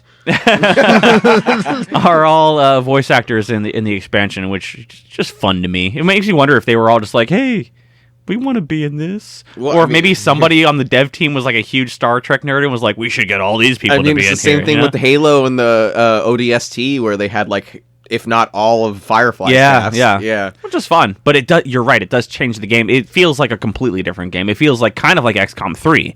If you had played XCOM 2 without the War of the Chosen DLC and then went and played it, it feels like an XCOM 3 because it changes so much. But the thing is, the way you explain it to me though is that it's more integrated. So it like I would feel like it wouldn't then. Well, in the sense that. Not in the story, because it doesn't. It changes. It adds more to the story, but it all ends the same. Okay. But it changes the gameplay so much that it could have been XCOM 3, and I'm glad it is a DLC because I think it's like $15 now. Like if you're gonna spend $15 to get arguably like a different game, cool in my book. Mm-hmm. You know. Yeah. But then also the whole like I remember actually being pissed at you because like I loved like I said I loved XCOM 1, Enemy Unknown. and you were like when I was about to buy XCOM 2, you're like you should just get it, War of the Chosen. Well, I saw how much you liked the first one. I was like, you're gonna want the DLC. And then like when that aspect came in, the actual Chosen came out. I was like, what the fuck is this? And like it just threw a whole wrench and like different aspects into this game that I was not prepared. So Illidan, it was like bosses, right? That's what the Chosen are. They're bosses, basically. Sort of. But it's persistent cool. health. They randomly show up in during your missions, and they're invincible. So I mean, you can quote unquote kill them, Literally but they'll just leave the match. But they'll come back later. But there's a whole other aspect to it, like in the strategic side, where they'll gain intel on you, and if they gain enough intel, they can attack you. It can make you fall in love with them because they really know you inside and out. Sure. Oh, different type of. My bad. Sorry, Sure. I got confused. But it makes the game a lot harder because there's a lot more bad shit that can happen to you if you not only are you worrying about your missions you have to do and your supplies and all this other stuff, but you're worrying about the main aspect of the game, the Avatar Project, and on top of that you have to manage the intel that the 3 different Chosen have on you. You have to worry about the 3 Resistance factions that are working with you and the perks you can get from them. It just adds a lot more layers to the game. Yeah, like fucking. You can do your missions, but like depending on where the Chosen have their base, they have a like percentage of if they'll show up or not. Yeah, I got you. And it like he said, there is like a wrench because you can just be like. I remember when it first came up and you're like, "Oh yeah, that's the Chosen. They'll show up in the worst possible spot." They always do. Yeah. You're like, "Oh, I can send my C team in to show up in the worst possible spot." You'll have like an easy cakewalk of a mission where it's just like, "Oh, there's only 10 enemies there," and you send your C team, and all of a sudden there's a Chosen there, and then you haven't even gotten to it, but there's bosses. So you have the DLC. Really? Shit. So Dr. Valen from XCOM Enemy Unknown, The German chick, she I forget the exact story, but she ends up either getting captured by the aliens or working with them, and she modifies a bunch of aliens and they become like bosses, and they'll randomly show up as well. And they have like normally they I think your soldiers they start out with like 6 health points. You can get it up to like 10 or 15 or whatever. These guys have like 40. And what? Yeah. So, but like the thing is, once you damage them to a certain point, they'll summon a portal and leave. But then when they come back in a later mission, they still have that lost health, persistent health. Yeah. But they'll just keep on coming back. And are the Chosen the same way? No. The Chosen, if you kill them, they'll just leave the mission, and then next time you see them, they're at full health again. I've never been able to kill one because I haven't gone that far in 2 with War of the Chosen. There has to be a way to kill them. I think that using the Resistance Ring, you have to do missions to get intel on them, and finally you can kill them, I think. That's just me guessing. The Resistance Decoder Ring. It's fucking wild. That was a great segue for you that you missed. The Dr. Valens, the German. Valen. You know, you've the last several episodes you've missed on your episodic continuum of insulting the German people. Oh shit, yeah, you're right. That was the perfect time. And leave it to a German to switch sides and make super weapons for the other guys. Yeah, there you go. Yeah, I like that. Yeah. So, as far as original XCOM goes, favorite, least favorite parts. All right, my favorite. It's that I'm gonna go back to favorite. My least favorite is, and one of the things they did right in the new one, so right in Enemy Unknown, was the ranking up. You can have your soldiers reach whatever your rank. So I've played Enemy or UFO Defense, the original copy, which is processor metered. So it runs as fast as your processor can run, which was great when people were running Pentium 33s. But then when you have a modern Vishera core running at 4 gigahertz, the intro video goes, "Bop," and it's done because it's running as fast as your product. And so they meter it. The Steam version meters it, and basically it's limiting the game's speed. So you're processing these little bits at a time to keep the game playable. When I first played on a newer computer, the original code, I'd click move, and the soldier would just go, and that was the sound of all of his steps. And what would happen is an alien would be waiting through a window and shoot him. So you'd hear, pew, oh, and there'd just be a corpse on the ground. You're like, no idea what happened. You're like, what the fuck? So they fixed that in the Steam release, because the Steam release wouldn't run on Windows 10 anyway if they ran the original code. So they fixed it, but they metered it a little too slow. So my soldiers take steps at this pace, and it's infuriating. Yeah, that was infuriating. Don't do that again. Moving somebody from the Sky Ranger to the nearest building door takes way too, and it's just maddening. So I found Makes you want to buy an emulator and even speed you up. I'll jump I'll jump back to it at the end. I'll get the mod name while you guys are going through your pros and cons. But somebody has repackaged XCOM with all the major bug fixes, including the difficulty fixer. I've got to stop saying military ranks. I've been saluted so fucking many times. And then you guys need to make stop. I know. I can't stop. The thing is, you're not saying multiple. You just keep saying major. Yeah. So my general love of the game. Yep, there you go. This mod package put a bunch of the mods together, including you can control the speed. So you basically have a speed scroll that it allows you major control of the speed. And there's a bunch of different mods that show the radar outline. They show a bunch of things that were put in later updates on the original release of UFO Defense, from my knowledge. And then there's also mods that make it more like Xenonauts and make it more like 2012's, what they reference it as, because I don't think they were allowed to say the game's name in the mods for fear of lawsuit. So they're like feature like 2012, where you get one alien body and you can research, and that's all you get. Because in the original game, body. In UFO Defense, you can bring these bodies back and sell them for money, significant amount of money. You can literally start manufacturing alien alloys and just sell them on the black market to make money, and then you don't need the Leave Nations. Neither did Germany. Wow. But so my least favorite part, though, is, and I couldn't find a mod to fix it, you're limited to one colonel. I'm not going to get a salute on that one. Colonel, I'm not going to get a salute on that one? You're limited to 2 sergeants, guys. Sergeant guys? And you're limited to 6 squatties. Yeah, it's not actually a military rank. Damn it. So, but those are ranks you recognize from I'm talking to Jason, to Enemy Unknown, the squatty. Yeah. No, not squatty. There was no squatties. Yes, there were. Yeah, the squatty was That's what you start out as. as. It's corporal. It's the first rank above. So after rookie, there's squatty. And then sergeant. Yes. Yeah. There is 100%. There is. I don't. Yeah, no, there is. Really called that? Yes. Yeah, they didn't like add it to their name, but that first promotion, SK. it would say SK, squatty, or squatty. Or SQ? SQ, yeah, SQ. Yeah. But so you were limited in that in the new game in Enemy Unknown and XCOM 2, you can keep building up. You can have an A team and a B team and a C team. In UFO Defense, I would always have my satellite bases be just a fighter, a storeroom, and nothing else. Because the 1 or 2 times I tried to have like a separate Sky Ranger and a separate crew of soldiers, you're still limited by what? So colonel, 2 sergeants, 6 squatties, a maximum of. Wow, that was. I just got like. I lost count. I got so many. So you're limited to 9 ranked soldiers, which are better, and they live a little bit better, and they shoot a little bit better, and they die a little bit harder. And I got 9 salutes from Jason in rapid fire. You can't have 2 squads. You can't have an A team and a B team because you're running 16-man crews or 12 men in a tank, and also there's tanks in the first one. Yeah, I was about to say, that's really the best part. Like the heavy weapons platform rocket there launcher. Were mechs in the first, but they replaced the Enemy soldier. Unknown, but I never used it. And, I'll say that. And they, from my knowledge of it, when I did use it in Enemy Unknown, they don't rank up. So you have to keep your soldiers there because you need high ranked soldiers to beat the game. Yeah. So, but in UFO Defense, you need something that doesn't die in droves, so you lose 4 soldiers for the size of a tank, but it's worth it.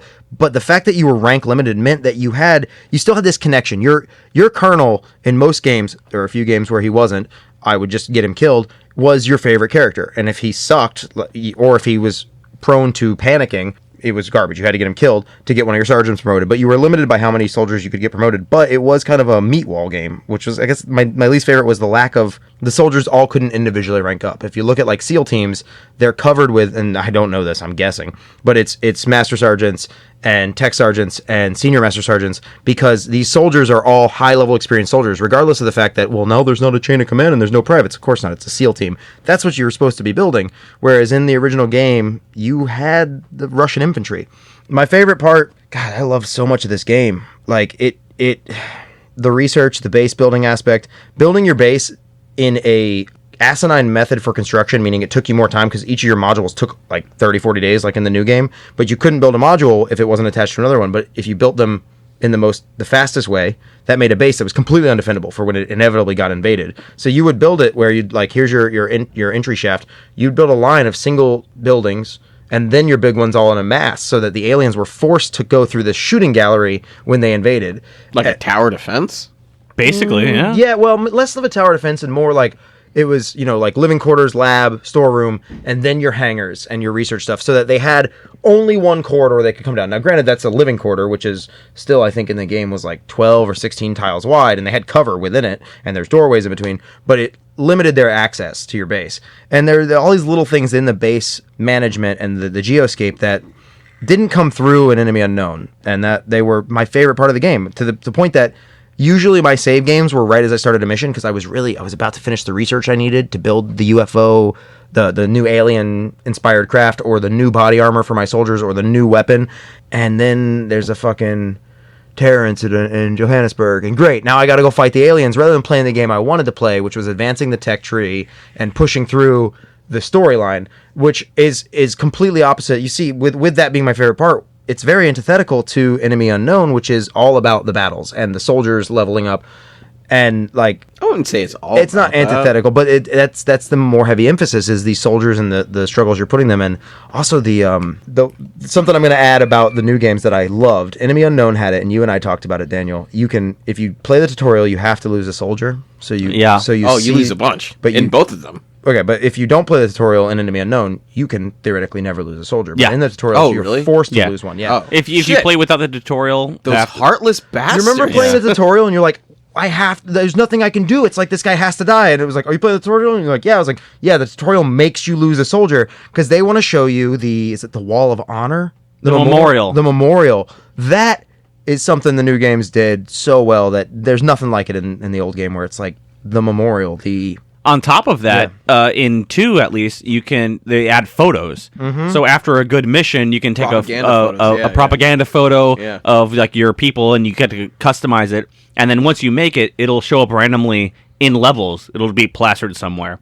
And then also, when somebody dies, you can memorialize them in a photo, and that'll be on their wall of honor, their memorial. They took with Enemy Unknown, I know I've probably come off as negative, and I don't want to be, but with Enemy Unknown and XCOM 2, the aspect of your connection and your love of these little sprites, these soldiers, it was in the first one. But because of the playstyle where you were limited in ranks, and you had to lose soldiers en masse, it was oftentimes you were just running in with, if your rank was rookie, guess what? I'm not even giving you a heavy plasma, because I don't want to have to go pick it up after you die. I'm just going to give you a human rifle and let you be a meat shield. Whereas in the new game, that connection was so there, that it's not even related to least favorite of UFO Defense. I just wanted to say it. But all right, Jay, you're next up. XCOM Enemy Unknown. Least favorite.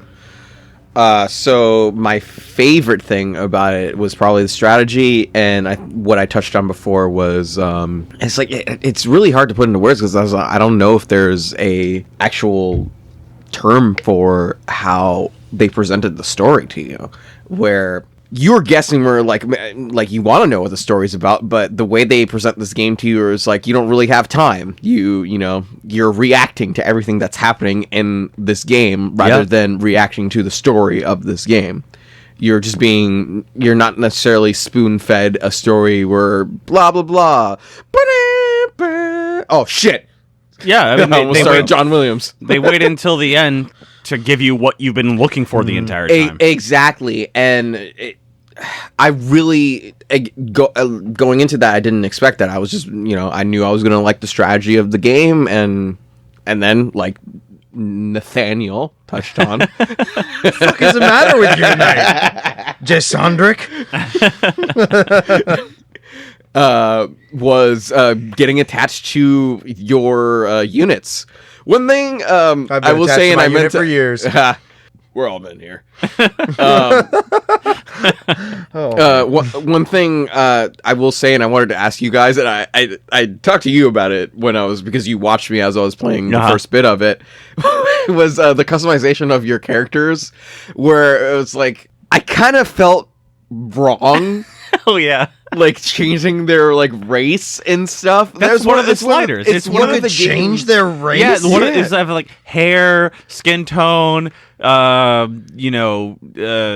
you can change their name and clothes, everything, and then race. You can just straight up change their race. And it just felt wrong. I mean, because like you normally do that for most a Mass will Effect or sidestep it with a skin tone selector that goes through the whole gamut of human. Exactly, but even if a game went so far as to put that, it's normally a Mass Effect where it's like you're creating your character, your avatar. Yeah. Exactly, but when you're having a unit and you have those options, it feels fucking wrong. Is that what you were telling me? Is that what you were telling me the other day? You made all your soldiers white.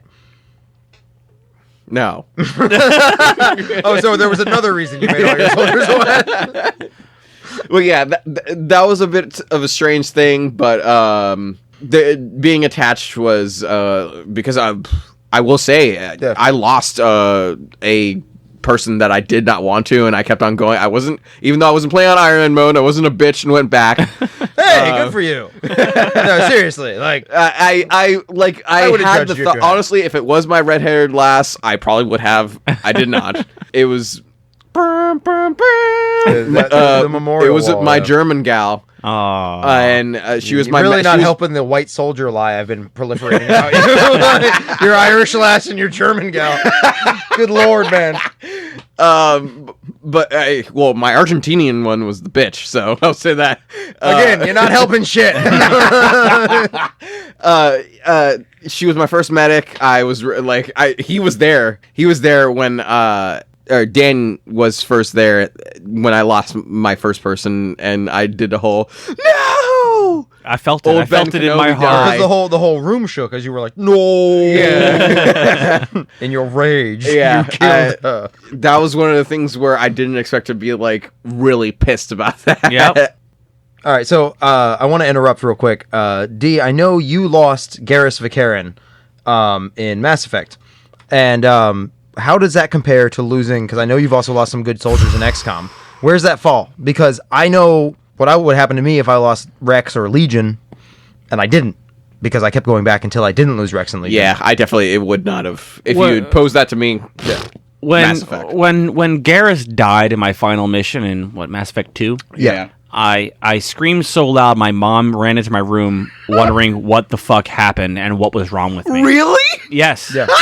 No, have you not heard this story? He told me about this. He told me literally I was about to cry. And I was like, that's man. Mass Effect. Because the final mission where you have to do everything right, otherwise you'll lose people. Garrus was coming through a door, and then he got pulled back by those flying little locust things, and I literally reached my arm out towards the TV and went, no! So Mass Effect's connection to Varys is greater than your connection to your soldiers and Enemy Unknown. Yes. Okay. Yes. That's what I wanted to specify, because Jay, I was talking to Daniel about this while you were in the bathroom earlier. I want to ask Jay something like that because he hasn't played it. The connection to the soldiers, it becomes real, and I know it does. It really does. So my least favorite was probably the weird ass glitches. There's been as many times where I would have been no if my soldier dies. There's also the, why the fuck can't you shoot this person? Yeah. There's no reason why you can't shoot him. I've got no line of fire. Then when you give them a line of fire, they put their gun into a pipe, fire it, and bullets come out of the tree next to the pipe and shoot the alien. You're like, what the hell? Yeah. But I mean, that's literally my only thing. 10-10 game for me, honestly. Excellent. Ren 10-10. So my favorite part, and I feel like we're just gonna I'm just gonna repeat what you guys have already said. My favorite part is the connection that you get with the soldiers. I mean, that really makes the game. That's what makes it fun, because you can have a tactical game like that where if you don't have any kind of care about the people that you're playing with, the characters, then whatever, fine, yeah, run up there. It's Mech Commander after that. If you're not connected, it's just Mech Commander. You're just putting the mechs where they go. And that one died. I'll send another one in. But this forces you to make hard decisions, hard emotional decisions. You get emotionally attached, and now it's now you're not making possibly the smartest decisions you can because you're trying to save your favorite character or whatnot. One of the biggest mistakes I made when I first played Enemy Unknown was I named all the characters after like myself and my friends. Oh, I remember you telling me about this. Yeah, I remember you lost Trudy, right? In like one of your first missions, and you were like, "Oh." I made like me. I made Nate. Yeah. I made Jason. I made Nick. And then I was like, "Oh God, they're gonna kill Nate!" Like, oh no! Like, I have to. Should I send Jason? Yeah, send Jason. Whatever. If I remember correctly, inevitably that led to a few missions later. Him going, fuck Nate, and just getting him killed. And he told me about it afterwards. Like, he told me, and then like 2 days later, he told me, I was like, fuck you, man. So I don't do that anymore. But that really gets you invested and it kind of like helps make the story more real too. Because it makes you have to choose someone to be psionic, and then you have to sacrifice that person in the first game. So if you got attached to that person, you're like, oh fuck, Which I didn't know. That was very interesting. Dude, exactly. I remember beating Enemy Unknown. I don't remember that ending. I don't remember that. Speaking of my Mexican lass. There you go. Okay. Yeah. So just to touch on that a little bit, in this last playthrough I was doing for this episode, I think you guys were here, and I was playing through, and some sort of glitch happened where, one of my absolute top ranked person got killed, and then later on an explosion happened next to her, so her body got thrown.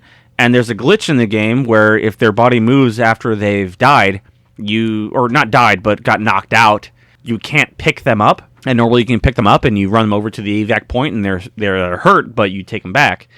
Couldn't pick her up. I tried for like 10 rounds. I looked up online. It's just a glitch they never fixed, so I had to leave her there to die. And I was really mad because she was the only person dying on that mission.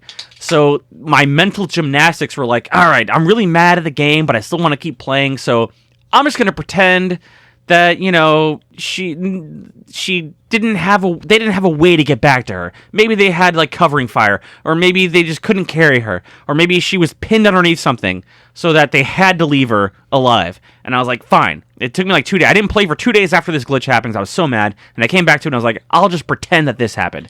And then I extracted everyone, and it popped up that she's not dead. She was just captured. And I was like, fuck yes, I don't have to pretend. She just got captured. Fine. I was about to say. Okay, yeah. That's awesome. I didn't. That's another aspect of XCOM 2 that I really liked as well. Was, and it made it really difficult because you had, in order to save your people if they got downed and bleeding out, you have to have one of other your units carry that motherfucker to the end of the game or the end of that round. And I don't know if you got to this yet in the game, Jay, but if they get captured, you have to build the resistance ring, and you can do a mission to go rescue them, and then you have to go take them back. So, all right, so that's another thing why I wanted to touch on War of the Chosen, because apparently what they added was the character who, all intents and purposes, Worf, got captured by one of the Chosen in the first part, and that's where they're introducing, I guess, that type of mission. Yes. Yep. So that's like pretty much my next mission to do in XCOM 2, which I obviously will keep on playing after this podcast because I love this fucking game. In UFO Defense, so if somebody goes down, they're on the ground. They become an item, and it'll be down. So it'll be Jason Rivera is down, and you pick them up, and you have to put them either in your hand or in your backpack because the corpses are 2x6, all of them. And so if you want to pick up a corpse during the mission, like for some reason, if you're running away and you want to steal the corpse because the corpse is sell for 20 grand, or it's a wounded soldier, they're the sprite of a corpse is 2x6 and your backpack's 2x3 and your backpack is 3x3. So you put them in your backpack and you get these bulletins of, Jason Rivera has died. So it'll be like Jason Rivera is downed because anybody else gets shot and just drops, they're dead. There's no bulletin. But if you're down, if you're unconscious, I can't look at you and click on you like a soldier and look at your stats, but I can have somebody go pick you up. And either I can have my guy with the med kit heal your fatal wounds and give you a stim and get you back up, or I can put you in my backpack. I could put you in my arm, but then I have to put my gun down, and there's a war going on. So I put you in my backpack. And I'm playing a game. This wasn't recently. This was like 6-7 years ago.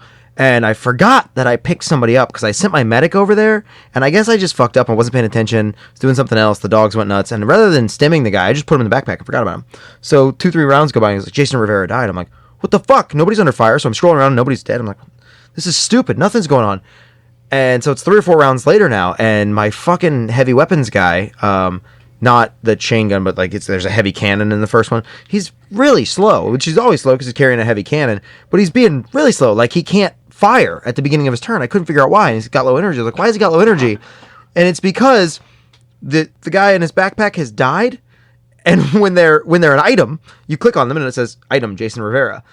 And I click on him, and he's got a corpse in his backpack, and it just says corpse. I was like, oh, that's Jason Rivera. And I click on it, it says corpse. I was like, that is no longer Jason Rivera. And I just dropped him on the ground, like, whoops, get out of here. He's not there anymore. He's gone. Yeah. Also, if we're going to start naming episodes, I think we should. This one should be named Daniel Can't Pick Up a Girl and Gets Emotionally Hard for Jason, Nick, and Nate. Fair enough. Yeah, because he was getting emotionally hard from emotionally hard decisions. He named his soldiers Jason, Nick, and Nate, and then he couldn't pick up that one girl. Ha! Thank you. The finger. So my least favorite part, it's got to be. I would say the glitches, but I already went off that. I would also say like when you're sitting right next to someone, you have a 99% shot to hit, and then they just shoot through the sky, and it's like, well, it's literally got a 10-foot alien in front of you. How the fuck did you miss? I guess I also would say I would like to see the like what Nate was talking about from the original game, more of a base building aspect built out. They do have in 2 where they can have a UFO hunt you and it shoots you down, and then not only do you get to have your normal 4 to 6 person squad go out, but periodically it sends all your other people out, even if they're injured. So you get your entire contingent of all your soldiers out to defend, which is like really epic. And it's a fun mission. It's a shitty thing. It's a penalty. You're defending the down ship, right? Yeah. While they repair the ship, you're defending it with every soldier but you also have got. to go out and disable the spike that they have out there that is stopping your ship from taking off again. So not only you're defending, but you have to go out and actually attack. You know what? I sensed that was going to happen because I was still thinking that like the force is it's strong kind of weird that because I even asked you, it was like, so like we're in a ship going around and none of the aliens are noticing this. Yeah, it does. Well, so like I said, it explains it in the sense that like if you look at the map, not everywhere is occupied. They corralled everyone into major city centers, so we're kind of we're kind of operating in the outskirts. We're not in those places. They abandoned huge swaths of the world and concentrated everyone, so we're operating outside. Okay. So that when they send the ship out to follow you, it's because you did something stupid and now they're tracking you. But that is a fun mission. But I would like to see more of a base building aspect. The only kind of intricate part they have it is like, oh, if you put 2 of these places next to each other, they have a bonus. It's like, well, who gives a fuck? Yeah. I think all my labs are next to each other, so they can walk through the door. Right. But I would like to see more of that. The one other thing I didn't really care for, and it was kind of like another suspension of disbelief, is the fact that you have to pay to have more squad members. Like, I have to train to have 6 people go instead of 4. Which makes sense in UFO or Enemy Unknown because it's a military operation. This is a resistance movement. People aren't there for the money. They're there to resist. Exactly. So what would make more sense to me would have the constraint of like, all right, you can have 4 members of any rank, but then if you want to have, and then like maybe just 2 rookies. But if you want to have other than rookies in those 2 other slots, then you have to buy to have that. And then now you can have a squatty. Then you can have, a sergeant or corporal or a lieutenant or whatever. that makes sense. You have to pay to have your higher rank people because Those medals really, are expensive. It constrains you. Yeah.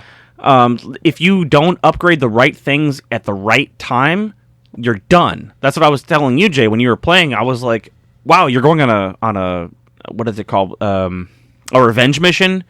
And you only have 4 people, like you might be fucked. Like just having one other person just as a meat shield or just an extra, like I needed one more shot to kill this guy. Somebody cover the door while everybody else breaches and clears. Right. Yeah, exactly. It can really fuck with you. So even if you just have a rookie with no extra skills, that could help. So it would make more sense to have the constraint being on the rank that you can put in for the 4th or 5th and 6th person rather than not having them at all. It's like, why wouldn't you send everybody at every mission? It would be easy enough to be like upgrade, command and control interface, and now you can get more ranks. And like even going back to the original, where like you could do some little feature where there's a little cost, but now you get more experienced soldiers or extensive training where you don't get rookies, you get squaddies coming in. There's a bunch of different things they could do with that I feel like they kind of did. I don't know. You Well, played they two, did. yeah. So there's one of those things where now all your rookies are actually squaddies. Oh, well, there you go. Yeah. Never mind.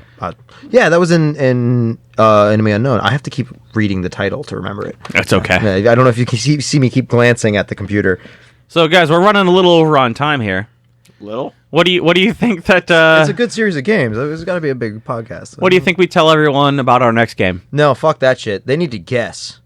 They could have Well- guessed the sale last week. We'll put a poll up on our Facebook. No, our next game Nick's gonna be on her. is gonna be. May. Yeah. Thank you. System Shock 2. That's the one. System Shock 2. We're just skipping one. None of us have ever played one, so Yeah. say what you will. What I'd heard echo through the industry was System Shock 2 is the one that set up a bunch of other games, and a bunch of games stole from it. Nobody stole from System Shock 1, as far as I know. Like, As far as I know, too. Well, that's what we're going with. I looked up all the prices and everything, and they're all going to be $10 or under, so you can get it from anywhere. It's on sale right now on Good Old Games, but at time of airing it is, and there's a sale right now going on for Lunar New Year. So I at don't know. time if of it's- recording, not at time of airing. Oh, my bad. Time of recording. Yeah. So if I don't know anybody if buys it right now while we're recording, congrats, you got it for half off on Steam. huzzah. So that's what we're gonna do. Play System Shock 2, please, because Shock your system twice. Just stick your fingers. Also, in and two different- I believe a remaster is coming out for the first one. Possibly. Oh yeah, wasn't there? There was a reason we picked it. There's something happened. Yeah, There's a they were- remaster, and then System Shock 3 is maybe in the works. There's talks of a remaster. System Shock 3's official gameplay trailer came out September 11th, 2019. Oh god, that's a terrible date. Why do they choose that date? You won't forget it. I Never we forget. forgot it until I, mean, googled was it. a very much a System Shock. Yeah. Oh. Too soon. He ain't wrong. Yeah. Well, yeah, I think that was a good one, guys. How about those chrysalids? Yeah. Did you see them? We didn't cover them. So I had to cut Nate and Jay off there because we're pushing 2 hours on this one, and no one gives a fuck about the chrysalids. I mean, maybe we do, but make sure everyone hits us on our socials. You can hit us at commandcenterpodcast@gmail.com. Also, Twitter, Instagram, Facebook, anywhere you can find us. It's all going to be Command Center or Command Center Podcast. Just find us. Let us know what you think. We want to hear your feedback. Let us know what games you want us to play. We're here for you guys, so hit us up. We're waiting. Please tell us. And with that, we're going to call it an episode. This has been Daniel and... Seriously, cannot believe the chrysalids. Nate Lamb. And... Remember, we will be watching. Goodbye.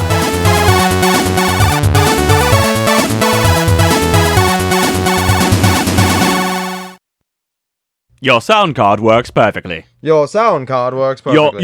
Your sound card works perfectly. Your sound card works Your perfectly. sound card works perfectly. Don't you have a kingdom to run?